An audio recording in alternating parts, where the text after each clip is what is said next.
ሐምዛ ለአላህ የነገረው ነገር በተግባር አይቶታል፣ ሳይውል ሳያድር። ወላሂ ቢላሂ ወላህ ተላተ መራ 3 ጊዜ ወላሂ ብያለው። መካን ከዓባን በእጀ ካልነካዋት እያለ የተናገራት ከሆነሽ እንትን ሱቅ ላይ ቁሞ፣ ዛሬ ግን ምኞቱ ተሳክቶለት ወደ መካ ገብቷል፣ ወደሚፈልጋት ሀገር ማለት ነው። አላህ ኡምራህን ይቀበልህ፣ ለወደፊቱ ፊቱ ደግሞ አፊያ ተመልሶልህ ጤነኛ ሁነህ እያመሰገንክ ሀጅ የምታደርግበትን አላህ ያምጣልህ። በዚህ ምክንያት እግሩም እንዲታይ ሆነ። ከላይ ላይ ሲያወራ ስታዩት ፈገግታው፣ ጨዋታው ይህም ሁላ ሸክም የተሸከመ የማይመስል ሐምዛ አሁን ግን በዚች ልጅ ምክንያት ቀርጻ በለቀቀሽው ምክንያት ኡምራውንም አግኝቷል። ሕክምናም ደግሞ እንዲያገኝ ሰዎች የቻሉትን እየተባበሩ ነው ያለ። አላህ ገንዘብ ብቻ አይደለም ስበብ ነው፣ ገንዘብ ስበብ ነው፣ ሰው ስበብ ነው። ግን አላህዬ የሚድንበት የእውነትም እንዳለው ጫማ ትለብሳለህ ብለውኛል ጓደኞች። እንደ ጓደኞች ጫማ ትለብሳለህ ተብያለሁ። በተስፋ በአላህ ፍቃድ በእናንተ ስበብ አላህ ያሽራያል ብዬ ተስፋ አደርጋለሁ ብሏል። እንግዲህ እንዳያችሁት እግሩን ገልብጦ ሲያሳይ ወደታች ሙሉ ጣቶቹ አሉ። ከላይ ግን እንኳን እግሩ ራሱ ያለ አይመስልም። ያለውን እንትን አይታችሁታል፣ ሸክም ያንን ውላ ይዞ ግን ጤነኛ መስሎ ልብስ ብዙ ነገር እንደሚሸፍን ከሐምዛ ላይ አይቼዋለሁ። ሱብሓነላህ። እኛ ትንሽ ነገር ይዞን እናማራለን። አላህን በቃ ከባድ ነገሮች እንዳደረገብን አድርገን ራሳችን የሚመመን የሆነ ችግር ሲደርስብን አላህን እናመራለን። እንደነዚህ አይነት ሰዎች ግን የማይጠበቁ አላህን እንዴት እንደሚያመሰግኑት አይተናል። እንግዲህ በትናንትናው ዕለት ወደ ሳዑዲ መጥቶ ከምግብ ቤት ሆኖ ያስተላለፈውን መልእክት አይቼ በጣም ልቤ በቃ እዝን። ያኔ ምን አይነት ኢማን ቢኖረው ነው አላህም እንዴት ነው ለአላህ ክፍት አድርጎ ካለምንም ነገር አላህን አመስጋኝ የሆነው? ጤነኛ አይደለም፣ ከቤተሰብ ተገሏል፣ ብቸኝነት አለበት። አላህን ግን እንዴት እንደሚያመሰግነው ያሳየበትም ቪዲዮ አየሁት ማለት ነው። አላህዬን እንደ ሰው አልስመው፣ ሰው አይደለም፣ አይወልድም፣ አይወለድም ማለት አላህን ከማመስገን አልሐምዱሊላህ ከማለት ውጭ ሌላ አላደርግም። አላህን ለምኜ ያፈርኩበት ነገር የለኝም። አልሐምዱሊላህ። ዛሬ ደግሞ እኔ ሐምዛ እንኳን በፕሌን እበራለሁ ብዬ አዲስ አበባ እመጣለሁ ብዬ ህልም አልነበረኝም። አላህ ስለጠራኝ ግን የአላህ ጥሪ ስለደረሰልኝ በአላህ ስብሓን ወተዓላ ትእዛዝ በሚወዱኝ የኢትዮጵያዊ ህዝብ ደግሞ ስበብ በመሆን አሁን ካለሁበት ቦታ ደርሻለሁ። አልሐምዱሊላህ። ከተመኘሁት በቅርቡ በቀኗት በውስጦች አላህ አሳክቶልኝ ወደ ኡምራ ወደ መካ በፕሌን መጥቻለሁ። እንኳን ፕሌን እግሬ ጫማ አይቶ አያውቅም ነበር። እኔ ግን እንደ ሰው በፕሌን በርሬ መካ ላይ ሳዑዲ ላይ ገብቻለሁ ብሎ መልእክቱን አስተላልፏል። ሱብሓነላህ። አላህዬ ደግሞ ጫማ ትለብሳለህ ብለውኛል። ውድ ቤተሰቦች፣ እህቶች፣ ወንድሞች፣ አባቶች ታክሜ ደግሞ ጤናዬን አግኝቼ በደንብ አላህንም ሰውንም ማመሰግንበት ጊዜ ደግሞ ባላህ ተስፋ አልቆርጥም። አላህ ያደርግልኛል። አላህን ጠይቄ የቀረብኝ ነገር የለም ብሏል። አሰላሙ አለይኩም ወራህመቱላሂ ወበረካቱ። ውድና እየተከበራችሁ የፌርዶስ ቻናል ተከታታዮች ሸር፣ ላይክ፣ ለቤቴ አዲስ ከሆናችሁ ሰብስክራይብ እያደረጋችሁ ገቡ። በዛውም ሀገራችሁን አረንጓዴ የክረምት ወራት ናትና እየጎበኛችሁ ሸር ላይካችሁን አትርሱ። እስኪ በወንድም ሐምዛ ምን ተሰማችሁ? ምን ሳሰባችሁ? ስንቶቻችንን በብዙ ነገሮች እየተነፋረቅን አላህ የምናማረው እድለቢስ ነን፣ አይሳካልንም፣ አላህዬ ያዳላል ብለን ምናማረው ስንቶቻችን ነን? ሙሉ እግር እጅ ጤነኛ አይን ኑሮን ወተንም ሀገርም ኑሮን እየኖርነ አላህ የሚያመሰግኑት ከስንት አንድ አላህ የሰጣቸው አላህ የመረቃቸው ልባቸውን በኢማን የሞላቸው ሲቀሩ በስተቀር እንደኛ ያለው ቢሞላልንም ማማረራችን አይቀርም። ሐምዛ ግን ምንም ሳይኖረው ሰለምቴ ነኝ አለ። ህመሙ በልጅነቴ ነው የጀመረኝ። ሹፍ የሚባል ነበር በሀያዛን ሰዓት። ጫማ ለብሼ አላቅም። በፊት በጣም ህመም ነበረኝ። ጨረቃ ሲወጣ ያሰቃየኛል፣ ያሳከኛል፣ በጣም አእምሮዬን ይሰውረዋል። ጊዜ አለ። ህክምና የዛን ሰዓት ብዙም አይደለም፣ የሀበሻ መድኃኒት እየተሰጠው ነበር። እስልምናን ስለተቀበልኩ ሁሉም ነገር ተገልዬ ነበር። ብቸኝነት ሊስትሮ እየቀባው ነው የምኖረው። ሊስትሮ ሰርቼ የሆነች ቤት በቆርቆሮ ሰርቼ ከዛ ኖር ነበር። ሰው ማንም ዞር ብሎ አያይም ነበር። ቢርበይም ቢጠማኝም ከዛች ነበር መሆኑ። አሁን ግን አለሁ ስላለኝ ሰው የሚደውልልኝ እንዴት ነህ ሐምዛ የሚለኝ ሰው በዛ። በፊት ሰላም ያላለኝ ሰው፣ በፊት እየገለመጠ የሚሄደው ህዝብ አሁን ግን በዛ ሰላም ተባልኩ። ብዙ የማያውቁ ሰዎች የክርስትና ሃይማኖት የሙስሊም ከሚያውቁ ይልቅ እነሱ ያዩኛል፣ ሰላም ይሉኛል። ሌሎቹ ግን ለማቅረብ ያስጠላቸዋል። መስጊድ ይህን ሁላ ስኖር ገብቼ ሰግጄ አላውቅም። ለምን ብለህ ከጠየቀኝ ሰዎችን አዛ እንዳላደርግ በእኔ ምክንያት መስጊድን የሚወዱ የሚሰግዱ ሰዎች እንዳይቀሩ ከዛ ብዬ ከቤቴ ነበር ይህን ሁላ ዓመት የምሰግደው። ለምንድን ነው ብሎ ሲጠይቀው እግሩን ግልጥ አድርጎ ነው ያሳየው። እግሬ ውዶ አድርጌ ተሎ አይደርቅም።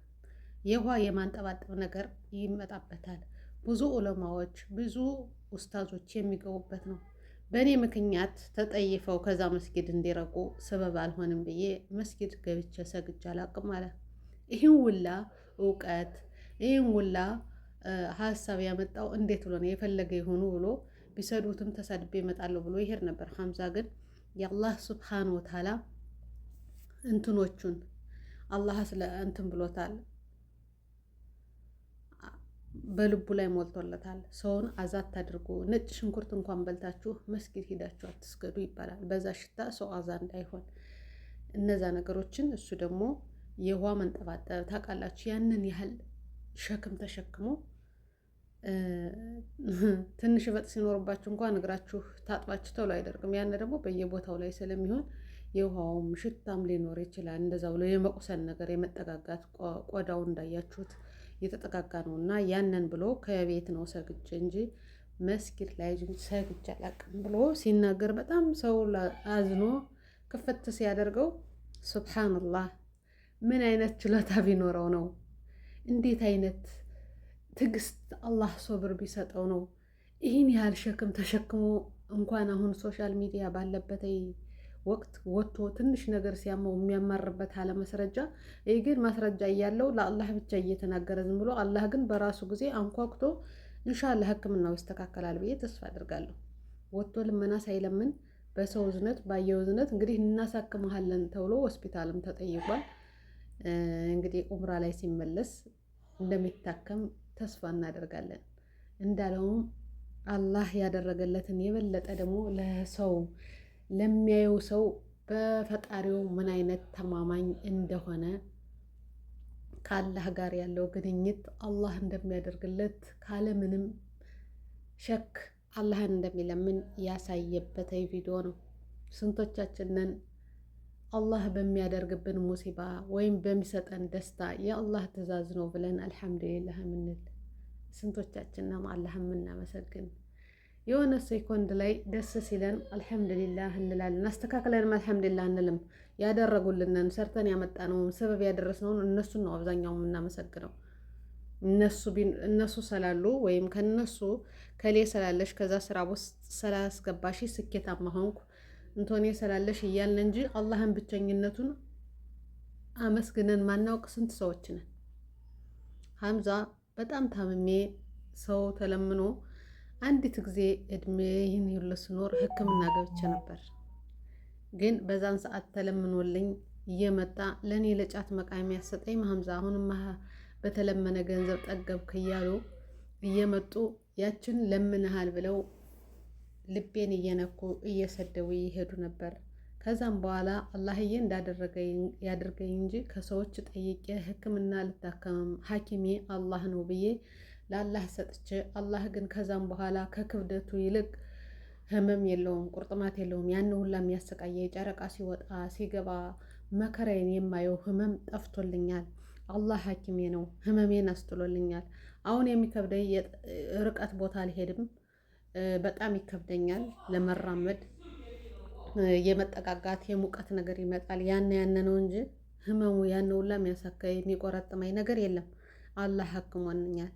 ይህን ደግሞ ውድ ቤተሰቦች ብዙ ሰው እንደሚወደኝ ብዙ ሰው እንዳለኝ ያየውበት ነው። እችን እህቴን አመስግኑልኝ። አላህ ብሎተይ ከተሳካላት አብረን ኡምራ ብንሄድ ደስ ይለኝ ነበር። ስበብ እሷ ስለሆነሽ ግን አላህዬ ደግሞ አያሳፍረኝም። ለእኔም ያደረገልኝ ጌታ ለእሷም ደግሞ ያደርግላታል ብዬ ተስፋ አደርጋለሁ ብሏል።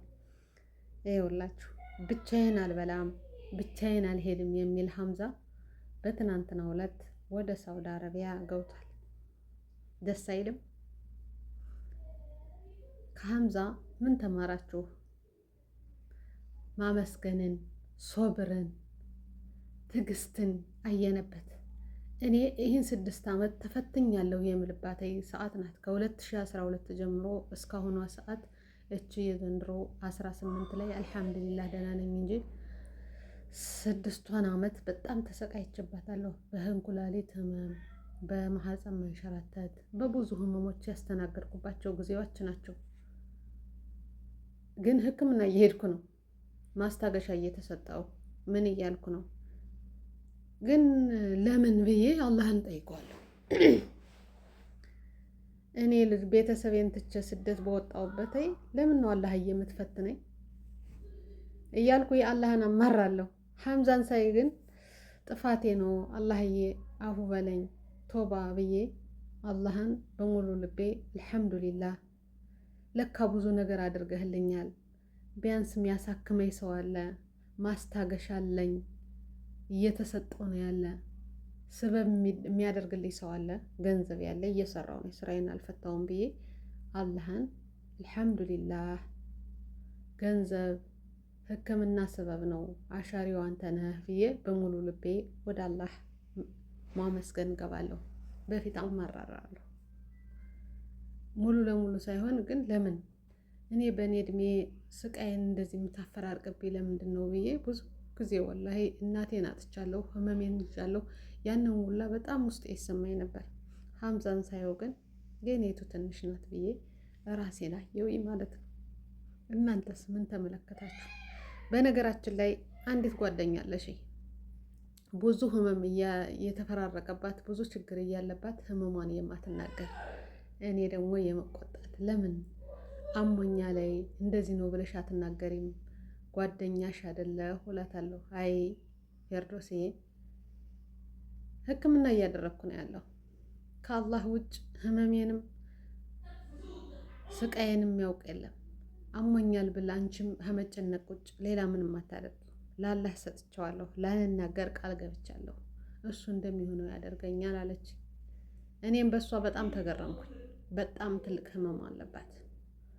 ያንን ውላችላ ግን እየተሰቃየሽ ቀን ስትሰራ ውላ ሌሊት ነው የምትል። ሕክምና በተደጋጋሚ ሄዳለች፣ ምንም መፍትሄ አላገኘም።